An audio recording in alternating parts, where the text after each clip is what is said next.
Good day, everyone. We are Group 3 and we will be discussing all about Chinese and Buddhist philosophy. Good evening, everyone.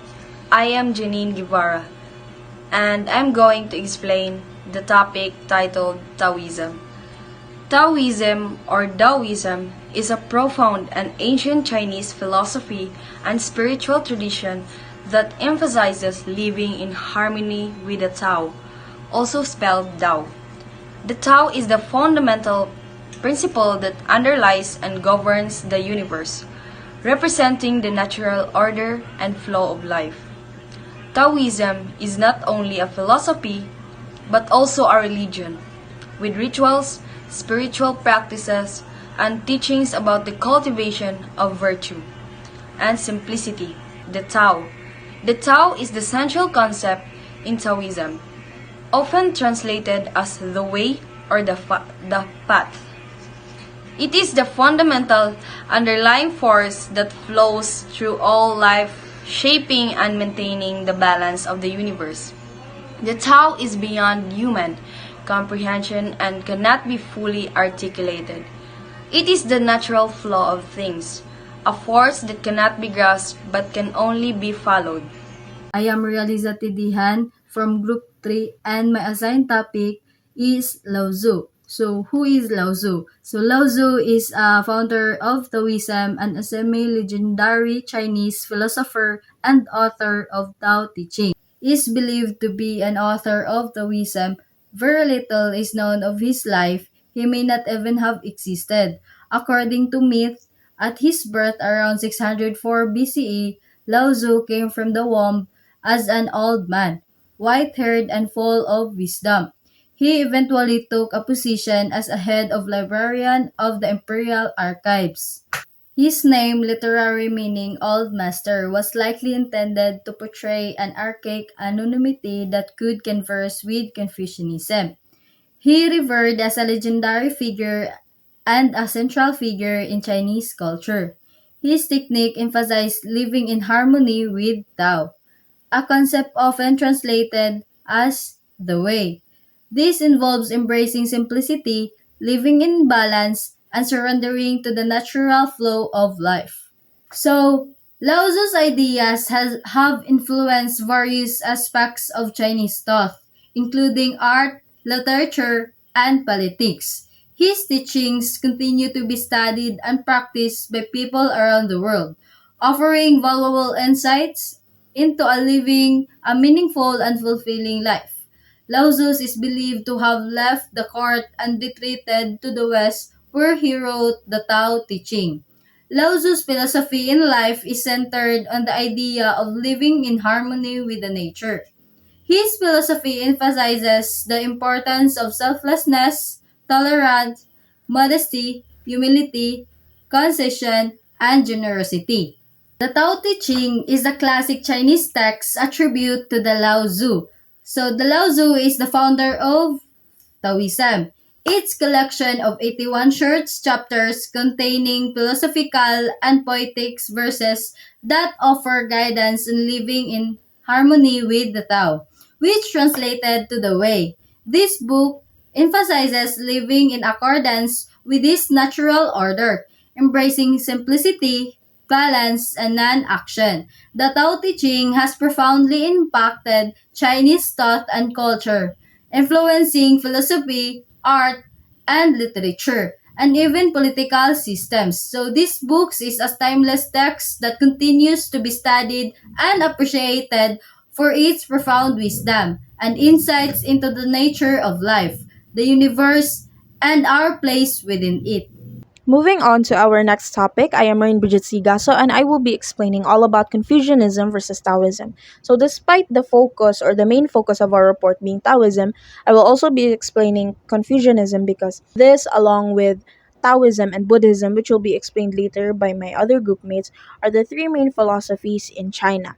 And so, Confucianism and Taoism have similar beliefs, have similar ideas, but it also has very distinct focuses. And the reason why I am comparing these two together is because, or I am comparing these two is because both these philosophies have existed around the same time and their influences on Chinese culture to this day remain very strong. So, to start off, I will be first explaining Confucianism.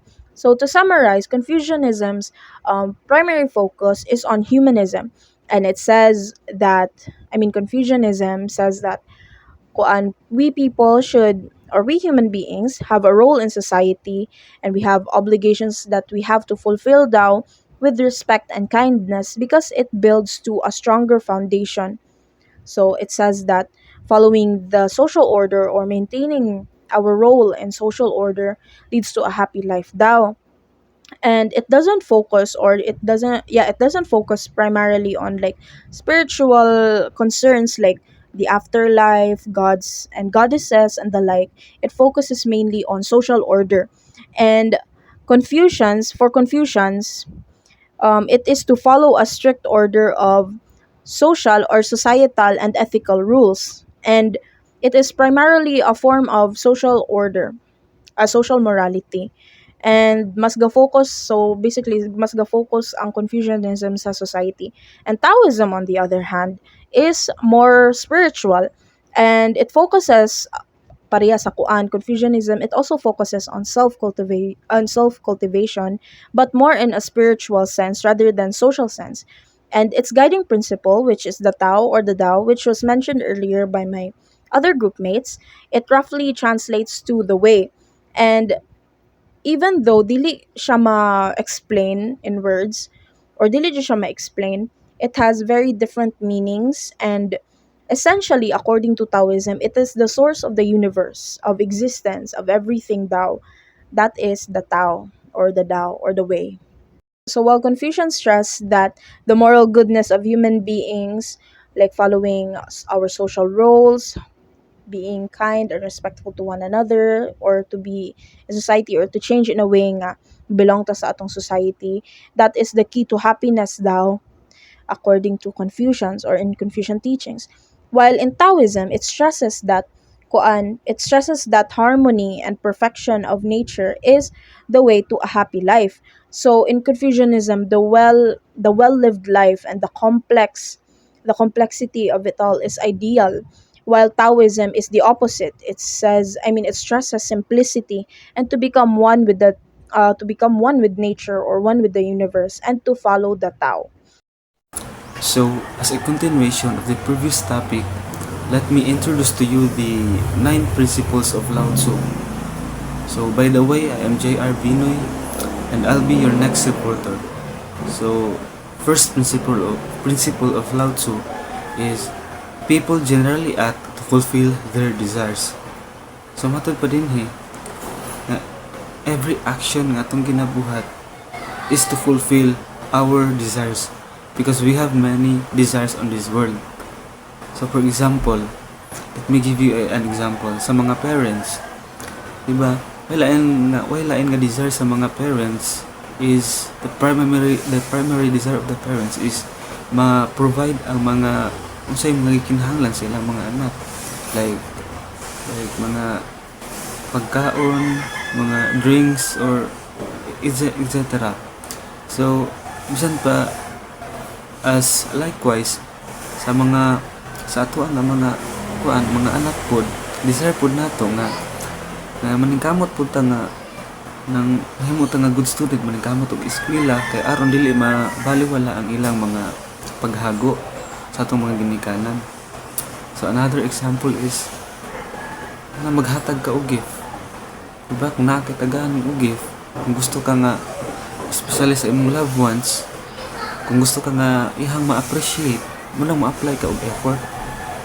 So, let's proceed to the second principle of Lao Tzu. So, the result of many individuals attempting to satisfy their desires is competition and conflict. Ang imong desire, nag-attempt ka nga ganahan ka as a, for example, academic achiever ka since high school. So, nag-desire ka nga sa college that all the subject nga mag-excel ka. Wala mo na imong desire. Munang ganahan ka nga mag-excel. Naandi dito mali kaya nga na ay mga competition o sa na conflict, ay mga bashers. Nga na ba? So, let's proceed to the third principle. In order to provide peace and harmony among individuals struggling to satisfy their desires, standards of human rights and morality are devised. So, gi-explain din na for those individuals who were struggling to satisfy their desires, kinahanglan gyud nato ning the standards of human rights and morality. Aron nga naatay peace na harmony ang ato nga life. Kay by the way, dili tanan nga atong nga gi-desire makaayo sa ta, it is possibly nga makadaot pud sa ato. Then wala kay peace. Then wala na harmony ang iyong life. For example, na-desire gud nimo nga makahuman kag eskwela, pero due to poverty munang dili tanan na, pero makita nato sa Facebook na college student na mahimo na lang silang bayaran kanang 1.5 lang sa kilid-kilid, 1.5 lang sir, walang ng isar kalabok, something nga ingana ba nga due to poverty ganahan ko siya makahuman og eskwela munang ang iyang nga desire sakto unta pero sayop ang action ba munang mag-struggle gud ang tawo. Munang kinahanglan gyud nato ng standard of human rights, rightness and morality. For the fourth principle of Lao Tzu, obviously the erection of moral standards does not solve the problem, for competition and conflict remains. So obviously the erection, so dili pasabot abi kay na moral standards makasolve sa problem. Kay pag naa kay desire nagud na yung mga competition or na yung mga conflict gihapon. So rules are broken and new rules are devised to protect the old rules. But new rules and old rules are broken and desires remain unsatisfied while wrongdoing and evil are fostered. So let's proceed. So principle number 5. Since devising moral standards does not solve the problem, the solution lies in giving up moral standards. So I hope na understandable naman siya. Sixth principle. However, standards can be abandoned only when desires as sources of action are given up. So, ma-abandon lang ang desire kung wala ka ng dili na kay desire nga gusto nga maabot. Yeah, wala na kay action nga ni-give up na ka kay tingali insecurities or dili na ka motivated mo nang dili na lang nimo abto ng imong desires. So, seventh principle, actions arising out of desires can be given up only when people adopt the easy way of action. So kanang ganahan na lang ka o kan ba simple life. So kay nakaon ra ko tulo ka bisis sa kaadlaw mag something nga na ba nga ganahan lang ka na simple life na lang. Eighth principle. The easy way of action presupposes being in tune with the universe and acting in accord with the universal Tao or way. So, ang idea aning principle number 8 is you have gi-embrace lang nimo the natural way of existence. For example, kana utang nang contented ka unsay naa nimo, then go with the flow lang ka. Kasi mahitabo sa imong nga life, it is what it is. Mo something nga ingana ba. So let's proceed to ninth principle of Lao Tzu. Regulation of society and government of the people should be according to the easy and natural way and should foster the natural way in the people. Ang example ani is democracy. Democracy ang example ani guys. So that would be all. Thank you. I will be discussing his views on morality. So first and foremost, what is morality? So morality is basically the principles or the system of rules in on regulating behavior. It is the human attempt to distinguish or to know the difference between good or bad, or right and wrong. So, see, Lao Tzu has no problem with this. He has no quarrel about it, and or quarrel with the aims of morality, but rather he questions it, and he questions the possibility of achieving these aims through the regulation of competition and strife, or competition and conflict. He says that when the great Tao prevailed, or when the way prevailed, there was no conflict, there was no competition, there was no strife. And he says that it was, or morality was not a good enough, it was not good enough of a solution when it was not a good enough solution because it only comes about, or it is the result of the failure, or not the failure, the decline of the great way. So what is the great way? Di ay unsa di na, what does it mean when the great way prevailed? Basically, following the way, or following the great Tao, is going with the flow. That is the most simple way to put it. Going with the flow. Simply letting the universe, or letting the Tao do its thing. And like the universe, or the source of everything, the Tao can fix itself even without us, because these are the things, or these are the forces that are out of our control, and that we should not change ourselves. That we should be one with nature. We should just go with the flow. That is what it means, or that is what my attempt to explain what following the great Tao, or when the great Tao prevailed, means. So meaning, ang decline daw, the decline of the great way, or the great Tao, is when we do not follow or go with the flow. It is like going against the current of a river, and that is what it means when the great Tao has declined, or when we are not following the Tao. So when we are not following the Tao, or when the great Tao has declined, dili na nisulod ang conflict and strife, or conflict and competition, and So morality only came about as a result of the great Tao failing, or if atong wala na ta ni go with the flow, when we are going against the current, when we are not following the Tao. So it is not morality, as he puts it, is not a good enough solution, because it is not attacking at its root. The best that morality could do, according to Lao Tzu, was to regulate the competition and reduce the strife. So to understand it better, I will give you an example. So let's say ang conflict is murder, or theft, and stealing, whatever crime you could think of, that is the conflict daw. Here's when morality comes into play. We decide that that crime or that conflict was bad according to our morality or our morals, therefore na ay punishment. And according to Lao Tzu, ana man siya na dili na enough, because let's say naa na ta atong punishments, but still stealing or the conflict still exists. Like naara gyapon siya, it was not enough. It only regulated the competition, it reduces the strife. But it was not enough because it did not attack it at its root. Now you may ask, unsa jud a root? It is desire. So according to him, acting out of desire or desires, it brings about evil, or it will always lead to evil daw, or it leads to evil jud, because it is contrary to the way. It goes against the way, or the great Tao, because the great Tao is always without desire. So we will now move on to the question, how then should people act? So Lao Tzu's answer to that is that people should adopt the easy way of the easy way of the Tao, and by not inflicting their desires. We should abandon our desires daw as a source of action, because it gets rid of the need for a solution. By abandoning desire, by not acting out of desire, there is no competition na, there is no strife, because we are following the great way, or the great Tao. Moving on to the next slide. So I kept mentioning all about Tao, or the Great Way, or the Great Tao. So what is it really? A chapter from his book Tao Te Ching. Here it says, Tao is empty like a bowl. It may be used, but its capacity is never exhausted. It is bottomless, perhaps the ancestor of all things.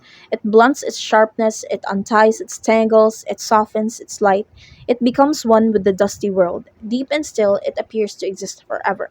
So this part of Tao Te Ching, or Lao Tzu's book, is hard to understand or to explain, but it is full of, we can clearly see that it is full of contradictions. And the Tao, being the first absolute principles of existence, is completely without characteristics. But so in this sense, it is non-being. Okay, it is without characteristics, man, or it is, but it doesn't necessarily mean that it is nothing, because it is the source of everything, and it cannot be named either, because it is the source of all names, and the source of all descriptions. The function of the Tao cannot be fully grasped or cannot be explained, but at the same time we can feel the Tao, and we can see its function by looking at nature. So by observing nature or by examining the workings of things in their natural conditions, by observing nature, as I said, Wu Wei, or meaning no action, is what Taoists inherit from Tao as the function of the Tao. So mo daw ang function sa Tao, non-being, I mean non-action, no? Wu Wei. So Wu Wei basically means not doing or not acting, or acting but acting without intent, not forcing and not swimming against the current. So at this point in my discussion, you may still be confused or have a hard time grasping all about Taoism. I still am too, to be honest, and that is okay because koan it that question. I mean the question, what is Tao or what is the Great Way, is a question that is hard to answer, and our understanding of it only goes as far as the limitations of our perceptions. Um, the Tao that I am explaining to you isn't even the real Tao. According to Lao Tzu, in his first chapter of his book Tao Te Ching, the Tao that can be described is not the eternal Tao. The name that can be spoken is not the eternal name. So, Jude, explaining the Tao or even describing it is futile because we really cannot grasp. We human beings cannot grasp what it is. So to summarize everything that I have explained to you by giving my own understanding of Tao as your reporter. The Great Tao or Taoism is to follow or to live in agreement with the Great Way or Tao. So, what is the Great Way? I can describe the Great Way as, or the Great Tao as a river. And in Taoism, when we humans daw are swimming in this river or on a boat or unsa bana, basta we are in this river. And to live in accordance or to live in agreement with the Tao is to not to swim against the current, but rather to go with the flow, to take action by not taking action. It means nga by not doing anything is an action in itself already, and that we should just go with the flow and leave everything up to the universe and to be one with nature. Okay, we are already experiencing things that we cannot control, so things such as destiny, life. We cannot control life. We cannot control everything that surrounds us. So, according to Taoism, we should let everything be. We should go with the flow. We should live in simplicity and be in harmony with nature. We should leave everything up to nature and not do anything to change it or to go against its will. That is the goal of Taoism. Even if wala tay buhaton sa atong adlaw, or even if we try to do things or bisag unsa pay buhaton nato sa ato ang day-to-day life, the sun still rises, it still sets, the stars still exist even though we don't see them, and the time still flows no matter what we do, because the universe can take care of itself. We don't have to change anything, we don't have to do anything, we just have to let go. That is the art of Taoism, the art of letting go. So essentially, in my understanding, mauna ang Taoism. Good day, everyone. I am Melrose S. Diputado, and today we're going to talk about Buddhism. Buddhism is one of the world's largest religion, originating in India 2,500 years ago. Buddhists believe in the reincarnations of the souls, and that by following the Buddha's teachings, or also known as Dharma, people can reach enlightenment, or also known as Nirvana, and stop the cycle of reincarnations.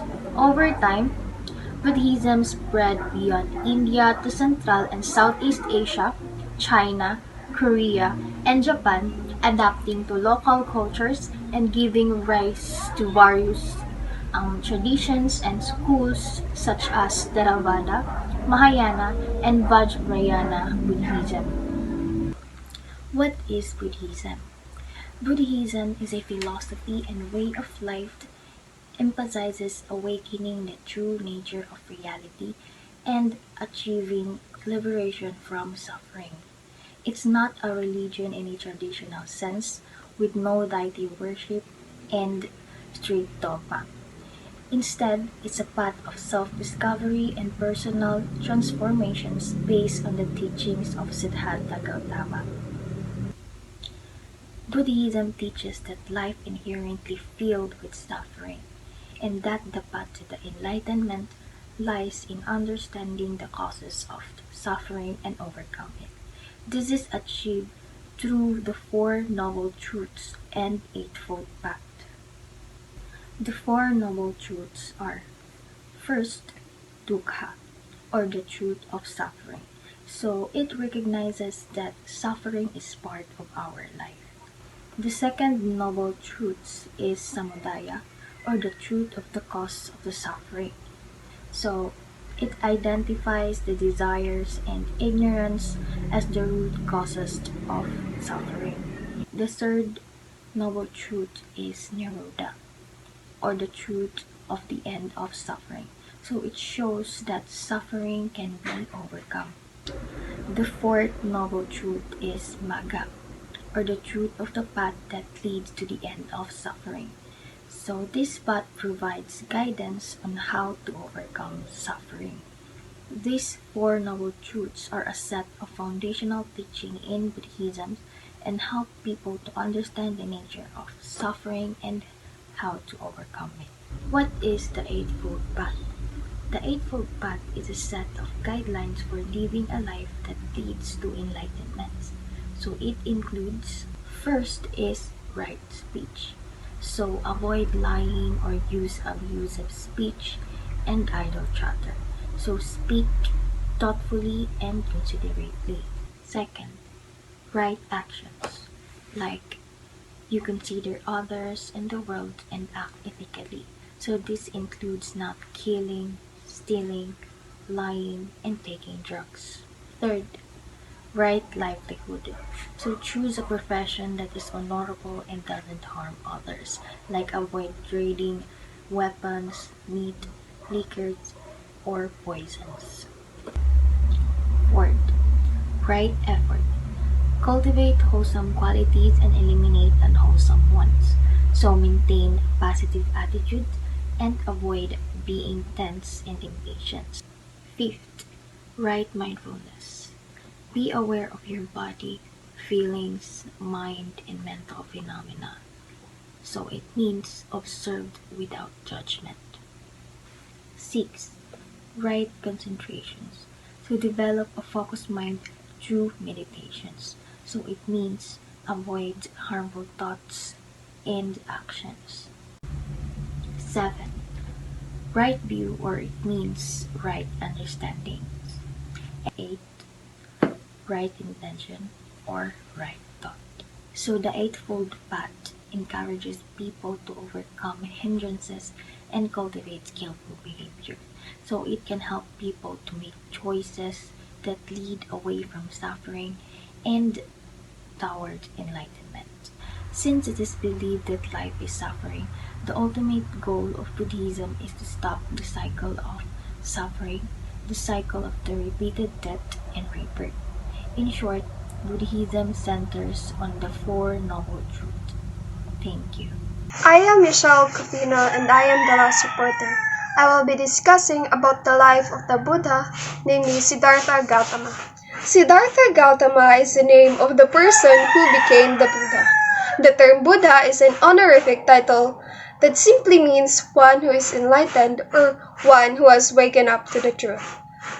What makes a person a Buddha, as distinct from another enlightened person called Arahants, is that a Buddha discovers and teaches the path to enlightenment, whereas Arahants are those person who reach the goal by following his path. Siddhartha Gautama was born in Lumbini, later known as Nepal. He was born in a Khattiya or noble family. Most sources say that he was a prince and his father Suddhodana was a king among the Sakyan people. Sakyan people, by the way, is the clan or lineage of the Buddha. Some of the scholars suggest that his father was more likely an elected chief rather than a king. His mother, Maya, died soon after she gave birth to Siddhartha Gautama, and his auntie Pajapati became his stepmother and raised him. As tradition has it, he lived his luxurious and sheltered life hantod nagkagulang siya. He got married to Yasudhara at the age of 16. They were both 16, and at the age of 29, she gave birth to their only child, a boy named Rahula. Before pa ato nahitabo, nakagawas siya sa palace, and katong nga time nakakita siya sa pagawas niya, nakakita siya na ay tawo nga na ay sakit, na ay gulang, na ay patay, and na ay monghe. So mauto nakarealize siya nga kuan siya pod maka-experience pod siya atong mga butang. So mautong naka-decide siya nga mo gawas. On his journey, the Buddha often meditated.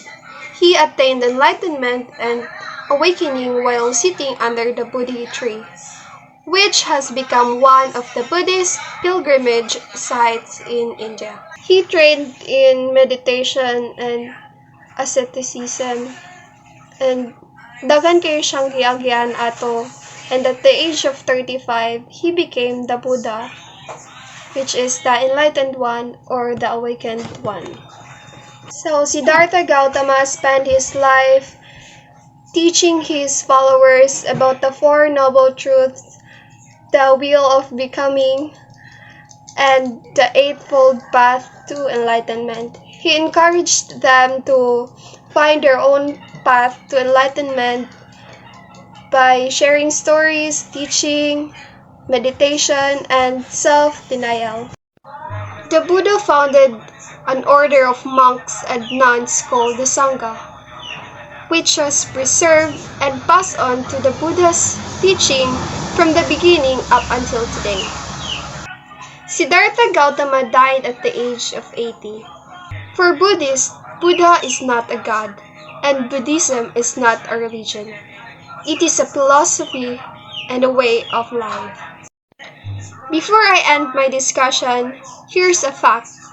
Buddha with a capitalized B is the founder of Buddhism, while Buddha with a small b is the term used for the awakened one or the enlightened one.